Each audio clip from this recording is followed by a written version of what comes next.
pour ce que lui, il te propose à faire, le péché, la malédiction, l'abomination. Quand tu vas dire non, c'est la guerre, ma sœur.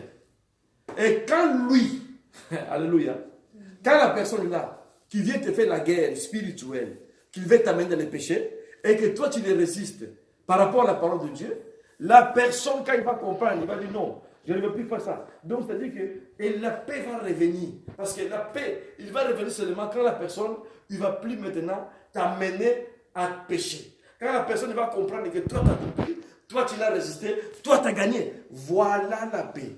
Pourquoi la paix? Pour que personne ne soit privé de la grâce de Dieu. Parce que la personne là, ma soeur, elle est venue pour te faire priver la grâce de Dieu. Alors, si tu ne fais pas la guerre contre elle, la guerre des antivaleurs, la guerre des péchés, la guerre des choses abominables par rapport à la parole de Dieu, il va te faire priver la gloire de Dieu. Pour qu'il ait la paix, il faut que la personne comprenne qu'il a perdu. Alléluia. Comme ça, il va te laisser. Chercher la paix avec tous et la sanctification. La guerre contre les péchés, ma soeur. La guerre contre les gens qui amènent le péché dans notre vie. Les gens qui ne veulent pas que tu sois sanctifié. Il y a beaucoup de gens qui ne veulent pas que tu marches dans la sanctification. Il y a beaucoup de gens qui ne veulent pas que ta vie soit sanctifiée. Les gens, ils veulent te voir à mourir. Les gens, ils sont là bien organisés pour que tu meurs. Pour que le péché entre. Parce que Satan est fort dans le péché. Alors, ce genre de personnes, ma soeur, comment tu auras la paix avec ce genre de personnes? Chercher la paix ne veut pas dire que tu as la paix avec tout le monde. Non, ma soeur, non, non, non. Il y a une catégorie de personnes, quand ils t'amènent la malédiction, il ne faut pas rester avec eux. Ne dispute pas avec la personne, mais il ne faut pas rester avec eux. La Bible dit, sans laquelle personne ne verra le Seigneur. Alléluia. Chercher la paix et la sanctification. Comment un homme il peut-il se réconcilier avec Dieu, ma soeur? Dieu est saint. La lettre S, saint, sainteté, sanctification. Sans la sanctification, personne ne verra le Seigneur. Parce que Dieu est saint, ma soeur. Alors, toi qui ne marches pas dans la sanctification, comment tu verras le Seigneur? Voir le Seigneur, comme j'avais dit le dimanche passé, ce n'est pas seulement quand nous allons mourir et après le ciel, non. Voir le Seigneur, c'est voir la bénédiction, c'est voir la paix, c'est voir la guérison, c'est voir la main puissante de Dieu agir dans ta vie. Dieu ne peut pas agir dans ta vie si longtemps tu ne marches pas dans la sanctification, tu marches dans les débauches. Et qui amène les débauches, qui amène le péché? Ce sont des amis, ce sont des gens que tu vas rencontrer. Les gens qui ne connaissent pas le Seigneur, ils vont te faire la guerre pour que tu marches, pour que tu sors dans la sanctification, pour les rejoindre dans l'abomination. Alors tu dois les faire la guerre. Amen. La guerre contre leurs paroles et contre la tienne. Il faut dire non. La Bible ne me dit pas ça. Tout ce qui est des péchés, je ne le fais pas. Tu crois que ces gens ils vont te faire cadeau? Ils ne vont jamais te faire cadeau. Ils vont te livrer aussi une guerre. Il faut que tu les gagnes pour que la paix vienne. Voilà, il dit chercher la paix. Mais avant la paix, une guerre, ma soeur.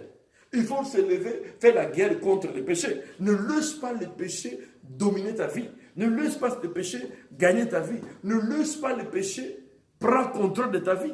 Il faut marcher dans la sanctification. La Bible dit, sans laquelle personne ne verra le Seigneur. Quand la Bible dit sans laquelle, c'est-à-dire que, et toi, et la personne qui vous fait de la guerre, personne ne va voir le Seigneur. Alors la Bible dit que ne vous laissez pas priver de la gloire de Dieu. Amen. Parce que la personne qui va venir te faire la guerre, ma soeur, elle est déjà privée de la gloire de Dieu. Il va te faire aussi priver de la gloire de Dieu. Il faut faire une guerre terrible, ma soeur. Il faut se lever et dire non, non, non, non, non. Toutes les choses qui amènent le péché, je refuse. Si tu ne fais pas ça, alors il va t'amener aussi de ne pas avoir les privilèges de la part du Seigneur, sans laquelle personne ne verra le Seigneur. Ma soeur, nous avons besoin de voir le Seigneur chaque jour dans notre vie. Le mystère de la réconciliation. Comment un homme peut-il se réconcilier? Jésus-Christ, après avoir Adam péché, Dieu a tout fait pour descendre sur la terre, pour réconcilier l'homme et son Dieu. Dieu a descendu lui-même, ma soeur. Dieu a pris le risque, a laissé son trône de gloire, pour venir réconcilier Dieu avec lui, l'homme. Jésus a commencé à nous réconcilier, ma sœur. Maintenant, nous devons faire l'effort pour se réconcilier avec Dieu en prenant conscience que notre Dieu, il est saint, il marche dans la sanctification. Nous devons avoir la vie de sanctification. Nous devons avoir la vie de sainteté. Nous devons marcher dans la sanctification pour que chaque jour que Dieu le Père, il soit en contact avec nous. Pour voir la gloire de Dieu, pour voir la guérison, pour voir la puissance de Dieu, nécessite la sanctification. Marcher dans la sanctification. Alléluia. La Bible dit que sans laquelle personne ne verra le Seigneur. Hébreux 12, verset 14. Marcher dans la sanctification, ma sœur, sans laquelle personne ne verra le Seigneur. Ne laisse pas que le cœur te fait priver la gloire de Dieu. Ça, c'est le travail. Quand le péché entre dans la vie de quelqu'un, il est privé de la gloire de Dieu. Veillez en ce que personne soit privé de la gloire de Dieu ou de la grâce de Dieu. La réconciliation avec notre Dieu le Père.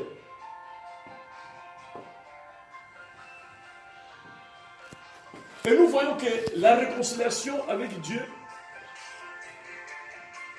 amène quoi dans notre vie? Amen.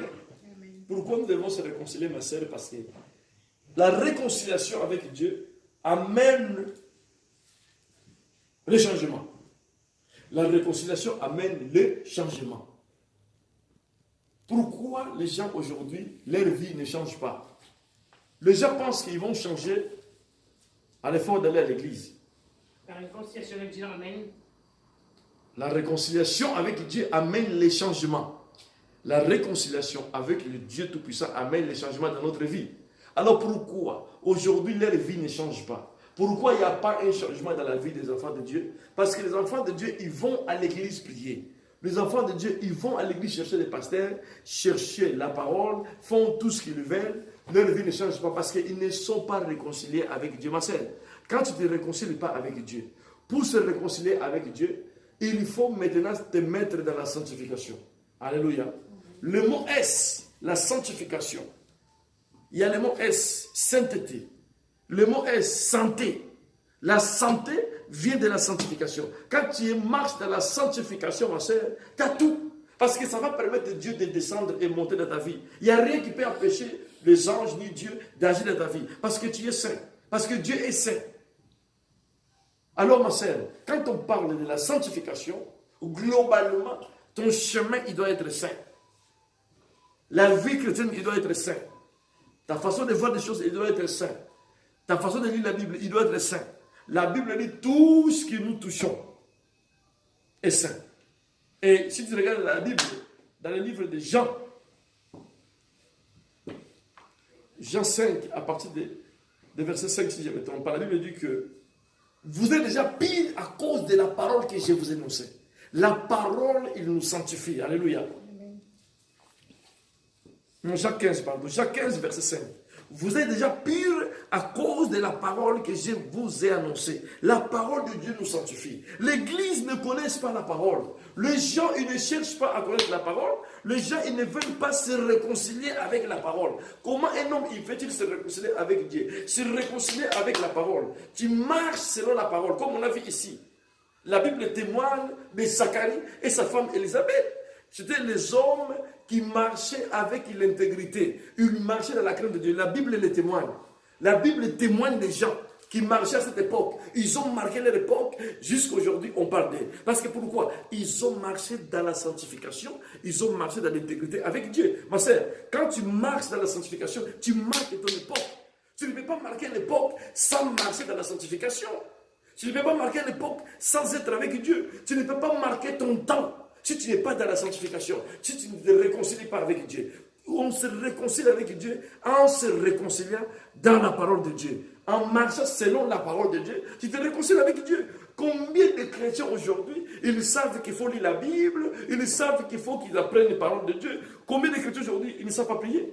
Il y a beaucoup de chrétiens qui ne savent pas prier. Il y a beaucoup de chrétiens qui ne savent pas prier, qui ne connaissent pas la parole de Dieu, qui ne savent pas. Donc un chrétien qui a fait 10 ans à l'église, il ne monte pas un verset. Comment il va se réconcilier avec Dieu? Donc pour elle, Le péché, c'est normal. Comme nous sommes dans le 21e siècle, le Satan fait en sorte que le péché devient normal, il légalise tout. Les choses qu'on ne regardait pas auparavant, aujourd'hui, est devenue légale, est devenue normale. Amen. Alors, on dit que la réconciliation avec Dieu le Père amène le changement dans notre vie. S'il y a quelque chose que le diable n'aime pas, c'est le changement. Le diable n'aime pas le changement. Le diable, il veut te voir toujours mendiant. Le diable, il veut te voir toujours malade. Le diable, il veut te voir toujours à souffrir. Mais le diable n'aime pas le changement. Quand le changement entre dans la vie de quelqu'un, les gens, ils vont ouvrir les yeux et pour regarder. Parce que le changement fait en sorte que les gens fixent les regards pour voir. Les gens, ils te connaissaient comme tu étais auparavant. Et quand il y a un changement qui entre dans ta vie, les gens, ils vont regarder le changement. Et le changement, c'est Jésus-Christ de Nazareth. C'est lui qui est venu pour faire un changement dans notre vie. Mais pour que Jésus fasse un changement, il faut que la réconciliation entre toi et le Dieu le Père. Il faut que tu marches dans la sanctification pour permettre à Jésus-Christ de faire les procédures de changement. Alléluia. Les changements. On voit même dans les terrains de foot, quand une équipe est en train de perdre, les gens sont tout le monde sont énervés. Stressés, même des supporters stressés. Quand l'entraîneur fait un changement, les gens crient non, pourquoi? Laisse-les. Même il reste 2 minutes, ils n'aiment pas les changements. Même ici, ils sont en train de perdre.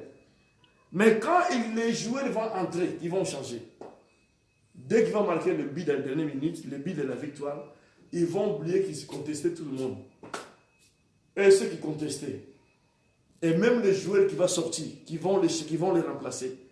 Il va donner le coup de pied dans les panneaux publicitaires parce qu'il n'est pas content parce qu'ils l'ont changé. Mais quand l'autre qui va entrer va marquer le but, et lui aussi va célébrer le but. Tout le monde va oublier qu'ils étaient énervés. Parce que le but est entré à amener la victoire. Ma soeur, c'est ta vie.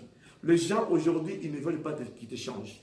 La famille, ils ne veulent pas qu'ils te changent. Le démon, ils ne veulent pas qu'ils te changent. Mais demain, si le changement entre dans ta vie, même tes ennemis, ils vont te suivre. Ils vont t'appeler pour te déposer à Château Rouge. La personne qui t'est bloquée, la personne qui voulait que tu meurs, il va t'appeler. Accompagne-moi sur le point Gilbert. Tu peux m'amener à Château Rouge? J'invite à Jeep. Mais pourtant, c'est elle qui t'a bloqué des années. Parce qu'il ne veut pas que tu changes. Les gens n'aiment pas les changements. Le diable, il déteste les changements. Alors, on regarde ici que la réconciliation avec Dieu amène les changements, ma sœur. Si nous voulons avoir les changements dans notre vie, réconcilions avec Dieu. Alléluia. Amen. L'Église n'a pas le temps de se réconcilier avec Dieu. Il y a des gens même qui ne savent pas qu'il faut demander pardon. Dès qu'il arrive, Seigneur, donne-moi le mariage. Non, Seigneur, si tu ne me donnes pas le mariage, cette année, je quitte l'Église. Ah! Les gens qui donnent les conditions à Dieu. Si tu ne me donnes pas le mari, je quitte l'Église. Satan aussi attend ça. Quand le mari va venir, il va les boxer tous les jours. Il va commencer à les mettre mal à l'aise. Après, il va choisir non, Seigneur. Donne-moi une autre mari. Alléluia. L'Église de Dieu. Voilà, les gens d'abord, il faut se réconcilier avec Dieu. Et la réconciliation amène le changement. Alléluia. Luc 5, verset 37. Qu'est-ce que la Bible dit? Luc 5, verset 37. Maman, je vais te lire, s'il te plaît. Luc 5, aujourd'hui je suis toujours à Luc. Luc 5, verset 37. Verset 37. Oui. Luc 5, verset 37. 37. Je lis.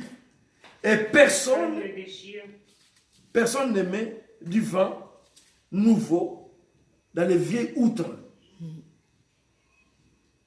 Autrement, le vin nouveau fait éclater l'outre. Il se sépare et l'outre et son perdice. Pourquoi on ne peut pas mettre le vin dans les vieilles outres? Parce que si tu mets le vin dans les vieilles outres, les outres vont se déchirer, parce que le vin est fort et nouveau.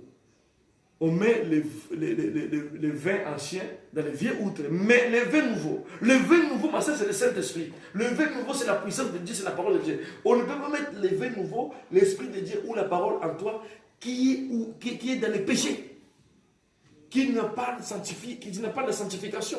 Comment le Saint-Esprit descendra? Le gens prient à l'Église, Seigneur, nous te demandons la puissance, le Saint-Esprit de Dieu. Mais comme ils sont vieilles outres, c'est le mauvais comportement. Toujours disant à l'Église le caractère ancien, tradition, coutume. 10 ans à l'église, il n'abandonne pas la sorcellerie. 20 ans à l'église, il est toujours comme il était auparavant. Avant de commencer à prier, dans l'église, il est toujours la même chose. Comment le vin nouveau descendra dans ta vie? Le vin nouveau, c'est la nouvelle vie. C'est la nouvelle guérison. C'est la délivrance. C'est la paix. C'est le mariage. Comment le mariage viendra si longtemps toi tu es toujours viens outre? Il faut d'abord qu'il y ait un changement dans ta vie.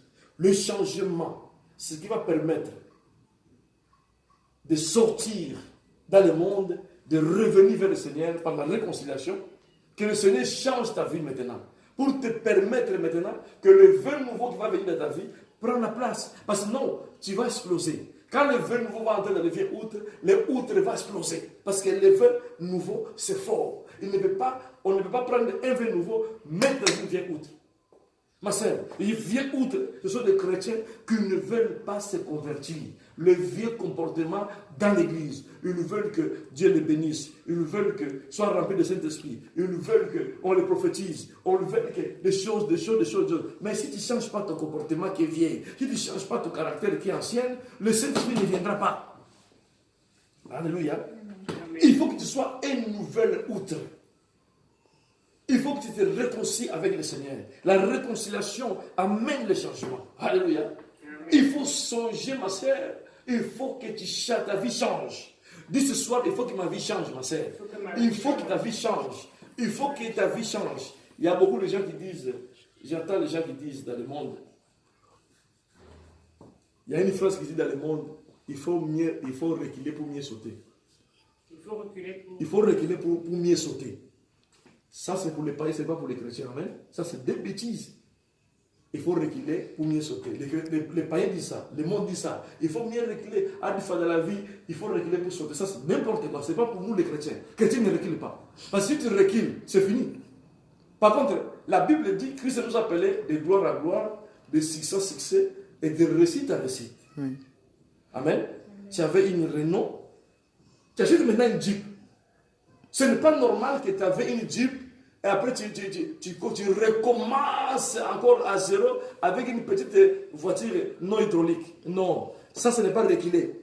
Là, c'est te perdre ce que tu as fait. Aux chrétiens ne reculent pas, les chrétiens avancent. C'est ça que la Bible dit. Les païens, ils disent, dans le monde, ils disent, il faut reculer pour mieux sauter. Il y a des chrétiens qui viennent avec ces paroles-là. Mais moi, il ne faut pas accepter de reculer. C'est le diable qui fait reculer les gens. Amen. Amen. Dieu, il veut que notre vie change. De pauvreté à la richesse. Amen. Notre vie change. De la malédiction à la bénédiction. C'est ça que la Bible dit, le changement. Quel est le changement que Christ amène? Le Christ amène le changement. Toi qui étais déjà destiné en affaires, maintenant ta vie est destinée au paradis. Toi qui étais destiné à souffrir, maintenant ta vie maintenant est destinée à vivre la bénédiction. Voilà le changement. Amen. Le changement que la Bible nous demande et c'est le changement que la parole amène. Mais avant tout ça, il faut d'abord se réconcilier. Qui va mener le changement? C'est Dieu. Quand tu n'es pas réconcilié avec Dieu, il y a beaucoup de chrétiens, maman Gilbert, dans les églises. Dieu était en colère contre eux. Tous les jours qu'ils prient, Dieu était en colère. Ils ne savent pas que Dieu est en colère. Ils ne sont jamais réconciliés avec Dieu pendant 10 ans. Toujours, Seigneur, bénis-moi. Seigneur, bénis-moi. Seigneur, nous, en tant que les enfants de Dieu, Dieu n'aime pas que nous marchions dans les péchés. Chaque fois que nous marchons dans les péchés, Satan, il vient tous nous accuser. T'as vu? Regarde, Gilbert, qu'est-ce qu'il est en train de faire? Laisse-moi maintenant, Gilbert, il m'appartient. Laisse-moi la frapper. C'est ça qui donne la colère à Dieu. Quand nous marchons dans la sanctification, dans la crainte de Dieu, ça permet à Dieu d'agir, de faire tout ce qu'il veut de nous. Mais quand maintenant, on va dans le camp de Satan, Satan, il va réclamer. Si vous lisez la Bible, c'est que Satan a fait à Job, moi je l'ai Job 1, des premiers versets jusqu'à 6. Satan est parti dire à Dieu que si aujourd'hui Job là il parle parce qu'il a laissé la richesse, Dieu a dit pas tout. Il a tout pris. C'est la raison pour laquelle l'Église, il ne faut jamais accepter que les choses que tu avais, tu commences à les perdre. Pour te tuer, il commence d'abord à détruire tout ce que tu as, l'argent, le travail, les enfants, les mariages, il détruit tout. Quand tu vas rester tout seul, ils vont bien t'apprendre. Amen. Amen. Pourquoi? Pourquoi Satan fait ça? Parce que Satan savait, avec toutes les richesses que Job avait, il pouvait prendre son argent pour aller chercher le secours ailleurs, appeler les gens pour prier pour lui, appeler les gens. Donc c'est pour cela qu'il faut d'abord commencer d'abord à l'atteindre tout ce qu'il avait, pour rester sans rien. Alors qu'est-ce qui s'est passé? Dans le même, toujours Job 2, verset 4 encore, qu'est-ce que Satan a fait? Satan a dit encore à Dieu, mais comme maintenant Job, j'ai pris tout, il continue toujours à dire Dieu. Permettez-moi maintenant de toucher sa santé. Et Dieu a dit touche sa santé. Ma sœur, Job, que vous entendez, Satan a tout fait à Job, jusqu'au point de tuer tous les enfants. Amen. C'est Satan qui est parti demander ça. Laisse-moi toucher Job, tu vas voir s'il ne va pas te néantir. Non, s'il ne va pas te réunir. S'il ne va pas dire non, c'est fini, Job là, et Dieu, je m'emmerde avec Dieu. Satan, il voulait ça. Dieu a dit non, je connais le cœur de Job, il ne va jamais dire ça. Regarde, quand Satan faisait ça avec Dieu, personne ne savait, Job ne savait pas. Amen. Ma sœur, c'est la raison pour laquelle il faut marcher dans la sanctification. Le diable, il va aller te réclamer comme il a réclamé Moïse, ma sœur. Quand le diable te réclame, ma sœur, ce n'est pas une petite affaire, ce n'est pas le mot de tête, non. Ils vont te mettre 14 malades dans le corps, malades qui amènent à la mort. Ils vont te déposer dans le corps. Et maintenant, il va commencer à réclamer, dire, non, laisse-moi, je vais le prendre parce qu'il a péché. Et maintenant, il faut que Dieu commence à faire encore un travail extraordinaire pour commencer d'abord à t'enlever dans les péchés un par un, te récupérer, de ne pas laisser ton esprit partir. Donc, tu donnes encore un travail peut-être de quelques jours à Dieu. Alléluia. C'est la raison pour laquelle la Bible est claire que chercher la paix avec tous et la sanctification sans laquelle personne ne veut le Seigneur. Le tous que Dieu a parlé ici. Mais tous là, c'est qui? C'est Dieu lui-même. Alléluia.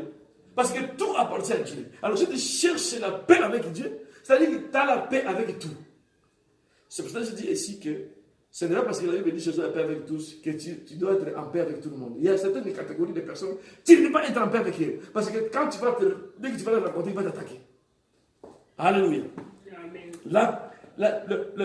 La réconciliation avec Dieu amène le changement. Et le changement, qu'est-ce que le changement amène? Le changement amène maintenant la différence. Quand ta vie change, ma sœur, les gens verront maintenant la différence. Alléluia. Le changement amène la différence. Un chrétien, maman, je veux dire qu'il ne change pas, c'est qu'il y a un problème. Un chrétien qui ne change pas, c'est qu'il y a un problème. Tu viens dans l'église, tu écoutes la parole de Dieu, tu ne changes pas, c'est qu'il y a un problème. Comme tu ne changes pas, il n'y aura aucune différence. Les gens, ils ne vont pas se convertir. Les gens, ils ne vont pas suivre jamais. Parce que les gens, ils te voient. S'il y a un changement ou pas. Changement de quoi? Changement de comportement. Changement de langage. Changement de parler. Changement de tout. Les gens t'observent et les gens suivent. Toi qui viens à l'église, quand tu as des mauvais langages, les gens savent qu'elle a des mauvais langages. Ils ne vont jamais venir à l'église. S'il n'y a pas un changement dans ta bouche, s'il y a un changement dans ta vie, changement en tout. Alléluia. Amen. Comment tu peux dire que Dieu est puissant? Comment tu peux dire que Dieu existe si toute ta vie ne change pas? Il faut qu'il y ait un changement. Alors, le changement amène maintenant la différence. Les gens, ils vont dire non, nous sommes différents avec le Christ. Parce que nous sommes différents. Voilà la différence. La différence que je parle ici, c'est les païens qui vont témoigner que non, cet homme-là est différent par rapport à nous. Différent de quoi? Différent parce qu'eux, ils vont dans les boîtes de nuit, toi, tu ne vas pas. Et ils font des choses abominables, et même ils vont témoigner. Ils vont dire non, il y a une différence entre nous et celle-là. On a vu nous-mêmes la différence. Ils vont voir eux-mêmes la différence. Il faut que les chrétiens amènent des différences dans le monde. S'il n'y a pas la différence, c'est que Dieu n'existe pas. Parce qu'il y a une différence entre Dieu et Satan. Il y a une différence entre le mal et le bien. Il y a une différence entre la maladie et la bonne santé. Il faut qu'il y ait une différence. Malachie 3, verset 18, nous allons finir par là. Aujourd'hui, je ne vais pas être long. Malachie 3, verset 18. Malachie 3, 18. Malachie 3, verset 18. Qu'est-ce que la Bible nous dit, maman? T'as trouvé, moi, je l'ai? Non, je n'ai pas trouvé. Ça soit vite. Tout à l'heure. Il a pris quoi, Malachie, s'il vous plaît? Malachie, C'est avant l'Apocalypse. c'est Ancien Testament, moi, je dis. Hein? C'est avant l'Apocalypse. Non, c'est... Apocalypse, c'est le dernier, oui. Apocalypse, c'est le dernier. Malachie 3, verset. C'est après Zacharie. Que Dieu te bénisse. Tu as trouvé? Lis-les, s'il vous plaît. Écoutez ce que la Bible dit dans le livre de Malachie 3, verset 18. Amen. Que Dieu te bénisse, ma soeur. Je lis la parole de Dieu, Malachie 3, verset 18. Oui. Et vous verrez de nouveau la différence. Bon, commence par 17 pour bien comprendre. Alors, 17. Ils seront à moi, dit l'Éternel des armées. Ils m'appartiendront au jour que je prépare. J'aurai compassion d'eux, comme un homme a compassion de son fils qui le sert. Et vous verrez de nouveau la différence entre le juste et le méchant, entre celui qui sert Dieu et celui qui ne le sert pas. Amen. Vous verrez la différence entre les justes et les méchants. Ici, Dieu parle aux enfants de Jacob. Aux enfants de Jacob qui ne donnaient plus le dîme, qui ne donnaient pas quoi. Dieu a réclamé sa part. Il a dit, dis aux enfants de Jacob de revenir envers moi. Je reviendrai envers eux. Comme ça, ils verront de nouveau. Parce qu'il n'y avait plus la différence. Quand les enfants de Jacob, ils ne marchaient pas bien, ils faisaient n'importe quoi, ils ont mangé, ils ne donnaient pas la dîme. Il n'y avait plus la différence. Alors Dieu a dit, dis-leur de revenir envers moi. En revenant envers moi, je vais faire maintenant la différence entre les justes et les méchants. Et ceux qui le servent et ceux qui ne le servent pas. Est-ce que qui ne sert pas le Dieu, maman? Ce n'est pas les païens seulement. Parce que les païens, déjà, ils ne connaissent pas Dieu. Les païens, déjà, ils n'ont pas besoin de Dieu. Mais celui qui ne sert pas Dieu, celui qui vient à l'église, il lit la Bible, il prêche. Celui qui vient à l'église, il chante, il fait tout. Il ne fait pas ce que la Bible demande. Donc pour Dieu, il ne le sert pas. Celui qui sert seulement, celui qui fait la volonté de Dieu. Dieu a dit, il fait. C'est quoi la différence, ma sœur? Dieu, il va faire la différence entre toi et cette personne. Parce que quand toi, tu seras malade, la maladie que tu auras, ma sœur, ça va passer. Mais la maladie qu'il aura, ça peut l'amener à la mort. Quelle est la différence? La différence, c'est quand il y aura les problèmes. Dieu, il va descendre trop vite pour agir dans ton cas, mais elle, il va pleurer, Dieu ne va même pas le regarder. Voilà la différence, parce que Dieu ne le connaît pas. La différence, c'est qu'il sert Dieu et ceux qui ne le servent pas. Comment on peut-il servir Dieu? Quand on sert Dieu, il faut qu'il y ait une différence entre ceux qui le servent dans la vérité et ceux qui ne le servent pas. Alléluia. Ma sœur, il faut qu'il y ait un changement dans ta vie. Il faut qu'il y ait la différence. Voilà la prière que tu vas faire aujourd'hui. Voilà la prière que tu vas faire les jours à venir. Seigneur, je vais avoir un changement dans ma vie et il faut qu'il y ait une différence. Il faut qu'il y ait une différence. Je n'accepte pas que la maladie continue dans ma vie. Il faut une différence. La différence entre moi et la maladie. Parce que la différence entre moi et ceux qui ne te servent pas. Ceux qui ne te servent pas, ils sont malades. Moi aussi, je te sers, je suis malade. C'est quoi ça? Il faut qu'il y ait une différence entre moi et elle. Alors, quand tu vas prier comme ça, comme toi tu sers le vrai Dieu, Dieu va déjà faire la différence. Il a dit que mon peuple revient vers moi. Pour que moi aussi je reviendrai vers eux, comme ça je marquerai de nouveau la différence entre le méchant et le juste. Parce qu'à cette époque, les enfants de Jacob, ils étaient considérés comme méchants.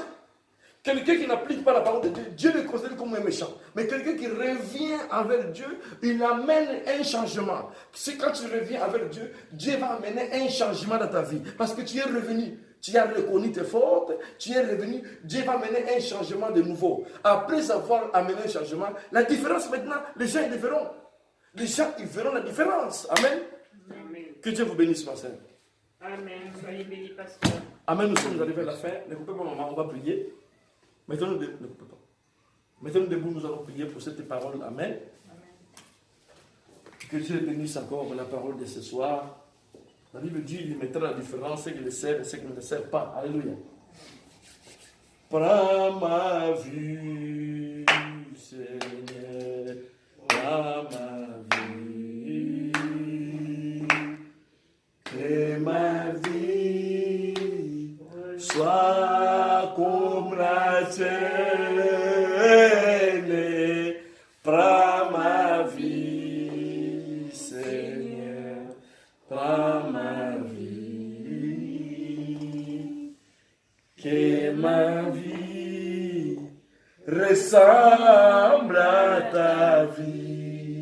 ma sœur, tu vas prier ce soir. Tu vas dire, Seigneur, j'ai écouté ta parole. Je vais marquer mon époque. Ça, c'est mon temps.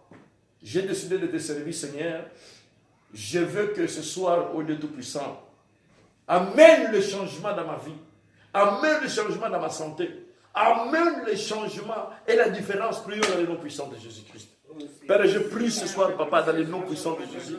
Ta parole ne sort pas en vain. Parce que ta parole est la vie éternelle, Seigneur. Amène le changement ce soir, au Dieu le Père, Papa. Yahweh, je prie dans la puissance du nom de Jésus-Christ de Nazareth, le nom de la délivrance. Père céleste, je viens abandonner ce moment entre ta puissante et sainte main. Dieu tout-puissant, Papa. Je viens auprès de toi et nous venons auprès de toi, Seigneur. Nous avons besoin de changement, Papa. Change notre vie, Seigneur, Papa. Père, jusqu'à le changement, Père, à Paris. Change la vie de ton peuple, Seigneur. Ceux qui me suivent, Papa, le changement, Seigneur. Le changement de nos morts, le changement de la vie, le changement de toutes choses, Papa. Le changement de la santé, Papa. De maladie à la guérison, Papa. De pauvreté à la bénédiction, Papa. De célibat au mariage. Le changement, Seigneur, Papa. Change notre vie, Papa. Il faut que, Papa, qu'il y ait la différence. Permets la différence. Ce que te sert et ce qui ne te sert pas. Père, la différence au Papa d'état d'esprit. La différence au Père ce soir. La différence de la puissance de Jésus. Permets la différence, Papa. Mets la différence. Délivre-moi, Seigneur. Délivre-moi des maladies. Délivre-nous, Papa, de toutes choses. Permets la différence, Seigneur. Nous avons confiance à toi. Délivre-nous ce soir, Papa. Je recommande l'Église. Je recommande ton peuple. Tout ce que nous sommes, Seigneur. Manifeste ta gloire et la puissance. Permets la Papa. Le changement ce soir, Papa. Nous déclarons, nous proclamons le changement. Dans le nom puissant de Jésus-Christ. Nous avons ainsi prié. Amen. Acclamons.